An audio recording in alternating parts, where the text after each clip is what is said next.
તો વિદ્યાર્થી મિત્રો ચેપ્ટર 7 ની અંદર આપણે અવરોધને લાગુ પાડેલ ઓલ્ટરનેટિંગ વોલ્ટેજનો અભ્યાસ કર્યો.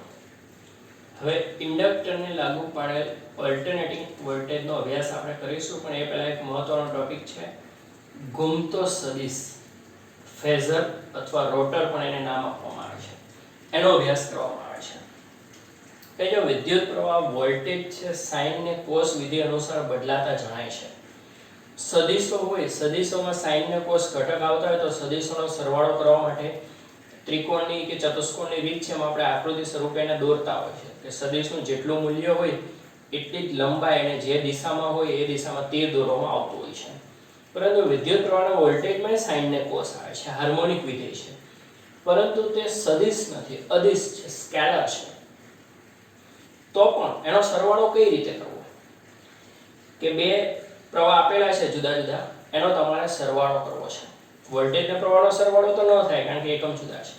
બે વોલ્ટેજ આપેલા છે એમનો સરવાળો કરવો છે, અથવા વોલ્ટેજ અને પ્રવાહ વચ્ચેનો ખૂણો કેટલો છે એ જાણવો છે આકૃતિ પરથી. તો આવી બધી બાબતો, આ બધા પ્રશ્નોનું સમાધાન તરીકે ફેઝર દોરવામાં આવે છે, ઘૂમતો સદિશ. એમાં પ્રવાહ અને વોલ્ટેજ અદિશ રાશિ સ્કેલર હોવા છતાં એને સદિશ સ્વરૂપે, વેક્ટર સ્વરૂપે દોરવામાં આવે છે. પણ સદિશથી ઘણો ફરક રહેશે, શું તે પણ આપણે જોઈએ. પહેલા તો માત્ર અવરોધ ધરાવતા પરિપથની વાત કરેલી છે, તો એની જ વાતથી આગળ વધીએ કે અહીંયા વોલ્ટેજ અને પ્રવાહના આલેખ દોરેલા છે. યાદ રાખો મિત્રો, વોલ્ટેજનું સૂત્ર શું આવે છે? V = Vm sin omega t. એટલે એક્ઝેક્ટલી સાઇન નો આલેખ એ વોલ્ટેજનો આલેખ છે. મહત્તમ મૂલ્ય Vm છે, લઘુત્તમ -Vm છે. એ જ રીતે માત્ર અવરોધ હોય ત્યારે પ્રવાહ. હકીકતમાં અહીંયા આપણે કેપિટલ I નહીં લખી શકીએ, અહીંયા આપણે સ્મોલ I લખવું પડે, કેપિટલ I, તો એનું RMS મૂલ્ય છે. તો પ્રવાહનું વિધેય શું આવતું હતું? Im sin omega t. એટલે એ પણ એક્ઝેક્ટલી સાઇન વિધેય જેવો જ આલેખ આવશે. એનું મહત્તમ મૂલ્ય Im હશે, Im એટલે Vm ના છેદમાં R હશે, લઘુત્તમ -Im હશે. બંનેના ખૂણા સરખા છે એટલે બીજી સરળ ભાષામાં કહીએ તો બંને સમાન કળામાં છે. એક સાથે 0 છે, એક સાથે મહત્તમ થાય, ફરી એક સાથે 0 થાય, એક સાથે ઋણમાં મહત્તમ થાય છે. 0 થી પાઈ સુધી અહીંયા 180 છે, અહીંયા 360 2π છે. અહીંયા ઓમેગા t લખેલું છે એટલે આ ખૂણા આવે છે થીટા ઓમેગા t. જો અહીંયા t લખેલું હોય તો સમયના સંદર્ભમાં આવે, અહીંયા આવતકાળ t કહેવાય. જો અહીંયા ફક્ત સમયની અક્ષ હોય તો અહીંયા t કહેવાય, અહીંયા t/2 કહેવાય, ને અહીંયા આવે t/4 આવે. બરાબર, π/2 t/4 થાય, એ પણ આપણે જાણીએ છીએ. આટલું મૂલ્ય Vm છે, આટલું મૂલ્ય Im છે. તો ક્ષણે ક્ષણે વોલ્ટેજ અને પ્રવાહ બદલાઈ રહ્યા છે.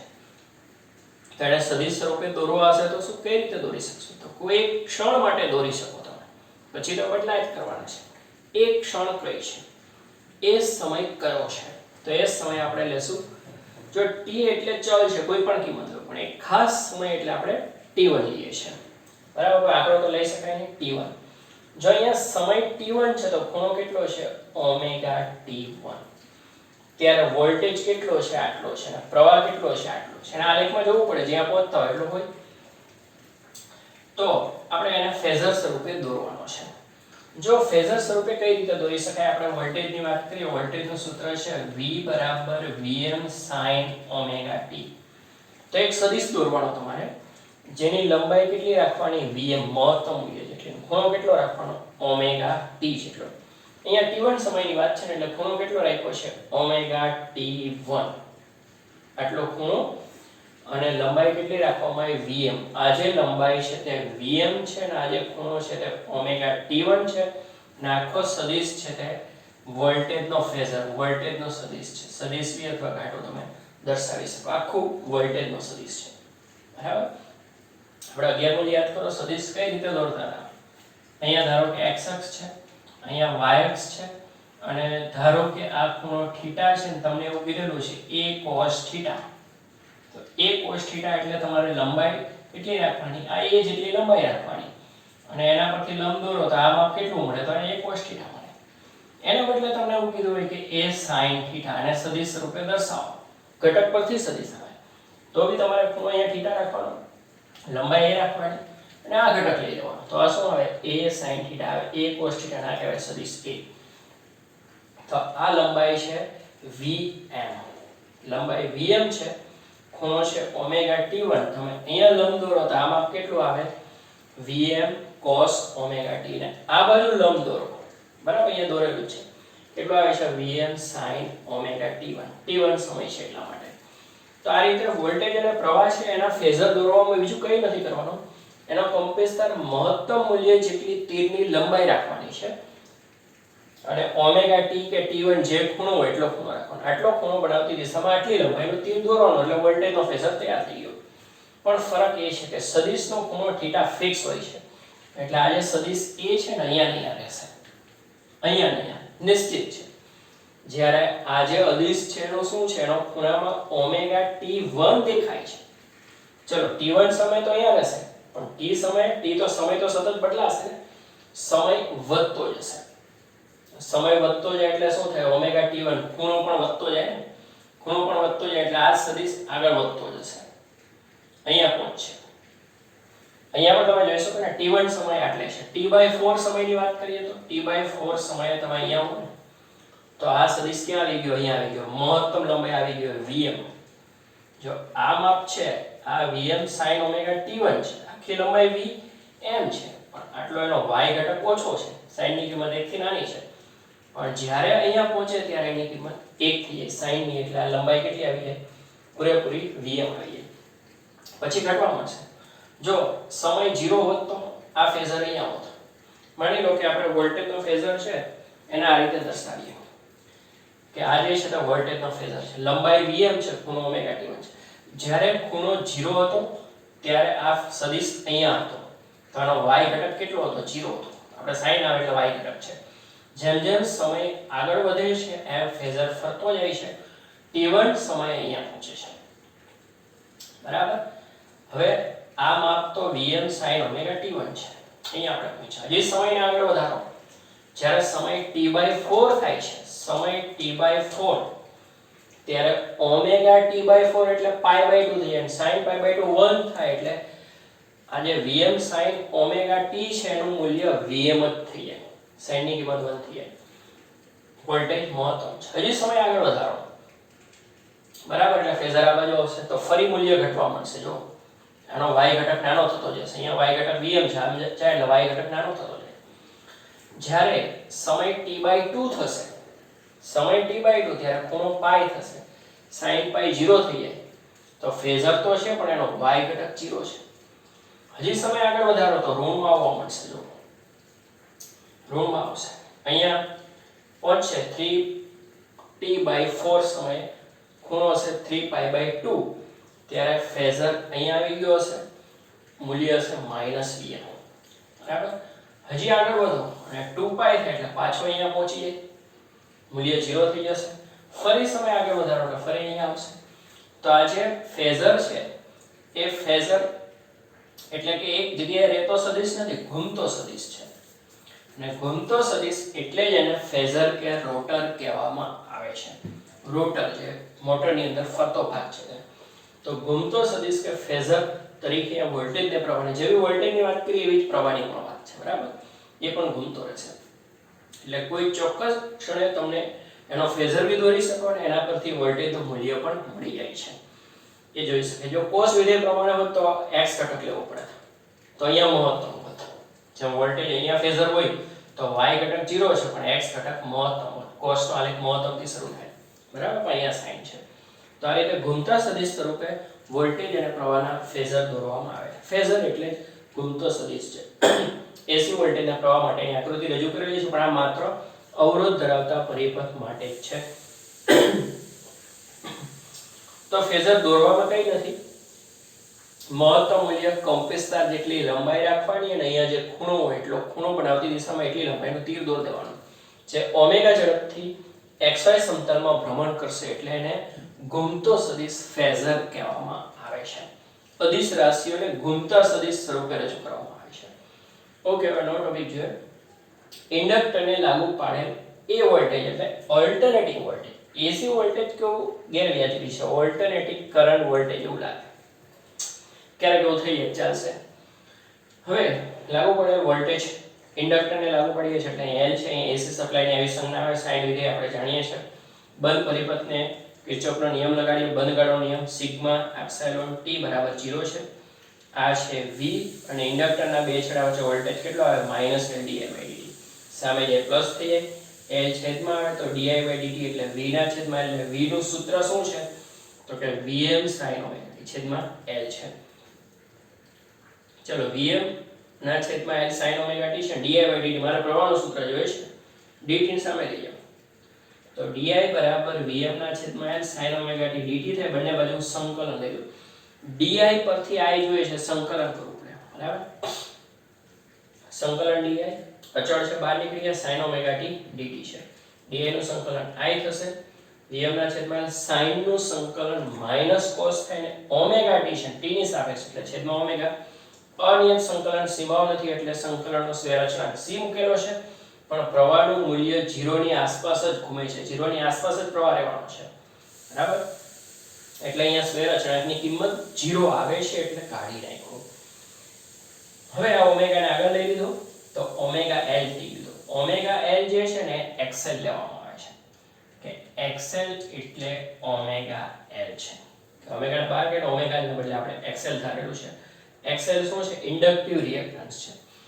ઇન્ડક્ટરનો અસરકારક અવરોધ એને ઇન્ડક્ટિવ રિએક્ટન્સ કહેવામાં આવે છે. જો ઇન્ડક્ટર એક ગૂંચળું છે, ગૂંચળાને કારણે પણ એને ઓહમિક અવરોધ હશે પણ એ બહુ ઓછો હશે, એને અવગણી શકાય છે. આ ઓહમિક અવરોધ નથી, આ AC પરિપથનો અસરકારક અવરોધ છે. ઇન્ડક્ટરની પ્રવાહને અવરોધવાની અસરકારકતા છે, જેને ઇન્ડક્ટિવ રિએક્ટન્સ કહે છે. એક જાતનો અવરોધ છે એટલે એનો એકમ ઓહમ છે.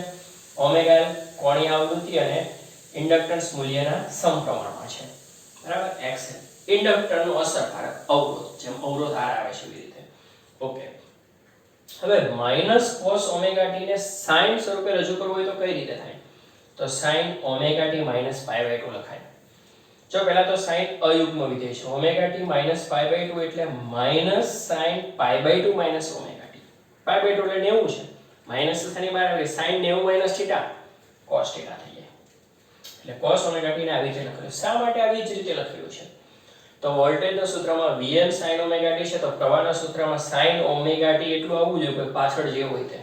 ઓકે, ચલો Vm ના છેદમાં XL એટલે Im લઈ લઈએ. જો અવરોધ હોય એટલે Vm ના છેદમાં R બરાબર Im થતો તો મહત્તમ પ્રવાહનો કંપનવિસ્તાર. અહીંયા Vm ના છેદમાં XL એટલે Im છે અને sin ωt -π/2 છે. તો હવે તમે જોઈ શકો છો વોલ્ટેજ V બરાબર Vm sin ωt છે, જ્યારે પ્રવાહ I બરાબર Im sin ωt -π/2 છે. એટલે વોલ્ટેજ કરતા પ્રવાહનો ખૂણો π/2 જેટલો ઓછો છે. π/2 જેટલો ખૂણો ઓછો એટલે સમયમાં કેવું હોય તો t/4 કહેવાય. સમસ્યા યાદ રાખો, π/2 ખૂણાને સમતુલ્ય સમય છે t/4. આવર્તકાળનો ચોથો ભાગ આ 2π નો ચોથો ભાગ છે, એક ચક્રનો ચોથો ભાગ. તો અહીંયા પ્રવાહ છે વોલ્ટેજ કરતા પાછળ રહી જાય છે, કેટલો? π/2 જેટલો. ખરાબ. તો અવરોધ ધરાવતો પરિપથ હોય તો વોલ્ટેજ અને પ્રવાહના ફેઝર એક જ છે, જો એક સાથે જ છે, બંનેના ખૂણા સરખા છે. માત્ર અવરોધ હોય તો વોલ્ટેજ ને પ્રવાહની કળા સમાન છે, કળા તફાવત 0 છે, બે સાથે જ છે, સમાન કળા. પણ ઇન્ડક્ટર હોય ત્યારે વોલ્ટેજની કળા ωt છે તો પ્રવાહની ωt -π/2 છે. એટલે ઇન્ડક્ટરનો પ્રવાહ 90° π/2 રેડિયન જેટલો પાછળ છે, કારણ કે -π/2 છે. એ જ વસ્તુ આપણે આની જેમ ફેઝરથી સમજીએ ને. ચલો, આ વોલ્ટેજનો આલેખ તો અવરોધમાં તો એવો જ દોરી દીધો V, પણ પ્રવાહનો આલેખ એટલે કેવો છે? sin ωt -π/2. અથવા બીજી સારી રીતે જો તો -cos ωt છે. cos નો આલેખ કેવો આવે છે? cos નો આલેખ તમે આવો લો છો ને તો -cos નો કેવો આવે? દેખેલી વસ્તુ છે. તો અહીંયા પ્રવાહ કેટલો છે? -cos છે, તો પછી આપણે sin ωt -π/2 કીધું. એટલે પ્રવાહનો આલેખ -cos નો આલેખ છે. cos નો આલેખનો ઊંધો કરી દેવાનો બરાબર. આ પ્રવાહનો આલેખ છે, વોલ્ટેજનો આલેખ છે ωt. અહીંયા π આવે, અહીંયા 2π આવે, અહીંયા π/2 આવે, વગેરે વગેરે આપણે જાણીએ છીએ. અહીંયા પણ t1 સમયની વાત કરશું. t1 સમય ધારો કે અહીંયા છે એટલે આ કેટલું થઈ જાય? ωt1 થાય. વોલ્ટેજના આલેખ પર લંબ દોરો તો આટલું આવ્યું, એટલે વોલ્ટેજનો ફેઝર થઈ ગયો. સદિશ V તમે કહી શકો છો. પ્રવાહના આલેખ પર લંબ દોર્યો તો પ્રવાહનું મૂલ્ય આટલું થયું બરાબર. તો પ્રવાહનો ફેઝર થઈ ગયો. સદિશ I ઉગમ બિંદુથી દોરવાના છે. આ વોલ્ટેજનો સદિશ છે, આ પ્રવાહનો સદિશ છે, એટલે કે ઘૂમતો સદિશ ફેઝર છે, બરાબર. અહીંયા ખૂણો છે ઓમેગા t1 અને આ માપ કેટલું આવે તો કે Vm sin ઓમેગા t1 આની જેમ જ આવશે. પ્રવાહનું મૂલ્ય કેટલું આવશે તો પ્રવાહમાં આવશે Im sin ઓમેગા t - π/2. હવે ખાસ સમજો અહીંયા બંનેના ફેઝર ભેગા છે, જ્યારે અહીંયા ફેઝર આવા આવ્યા. ફરવાના કેવી રીતે છે? વિષમ ઘડી દિશામાં ઓમેગા જેટલી કોણીય ઝડપથી xy સમતલમાં ઘૂમતા સદિશ, માત્ર અવરોધ માટે, માત્ર ઇન્ડક્ટર માટે. આ વોલ્ટેજ છે ને પ્રવાહ છે, પ્રવાહ પાછળ છે કારણ કે આમ ફરવાનું છે. જ્યારે પ્રવાહ અહીંયા શૂન્ય થાય છે, સોરી વોલ્ટેજ અહીંયા શૂન્ય થાય છે તો પ્રવાહ અહીંયા શૂન્ય થાય છે, પાછળથી છે, એટલે પ્રવાહ એટલો પાછળ. આ વોલ્ટેજનો ફેઝર, આ પ્રવાહનો ફેઝર આ રીતે ઘૂમે છે. વોલ્ટેજ મહત્તમ થયા બાદ t/4 સમયે પ્રવાહ મહત્તમ થશે. વોલ્ટેજ શૂન્ય થયા બાદ t/4 સમયે પ્રવાહ શૂન્ય થશે. t બરાબર 0 સમયે વોલ્ટેજ શૂન્ય છે તો t બરાબર t/4 સમયે પ્રવાહ શૂન્ય છે. થીટા 0 હોય ત્યારે વોલ્ટેજ શૂન્ય છે તો પહેલામાં થીટા π/2 હોય ત્યારે વોલ્ટેજ શૂન્ય થશે. પ્રવાહ π/2 - π/2 sin π/2 0 થાય. તો આ રીતે બંનેના ફેઝર દોરી શકાય છે. આ સદિશ V છે, સદિશ I છે, બંનેના ફેઝર ભેગા નથી. બંને વચ્ચેનો ખૂણો 90 છે.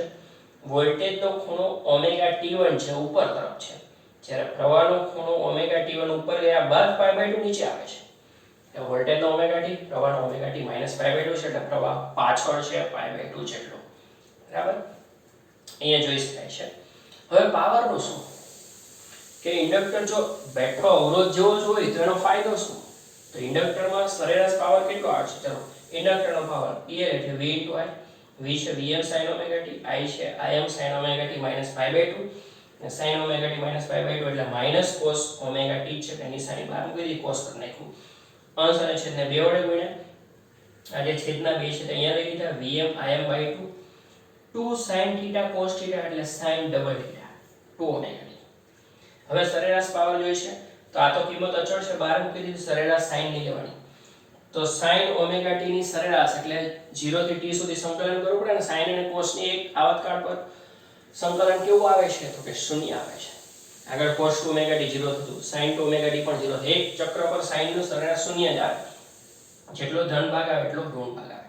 હા, sin સ્ક્વેર હોય તો 1/2 થાય, cos સ્ક્વેર હોય તો 1/2 થાય, પણ sin હોય ને cos હોય, ખૂણો ઓમેગા t હોય, 2 ઓમેગા t હોય, ઓમેગા t/2 હોય, 0 જ થશે.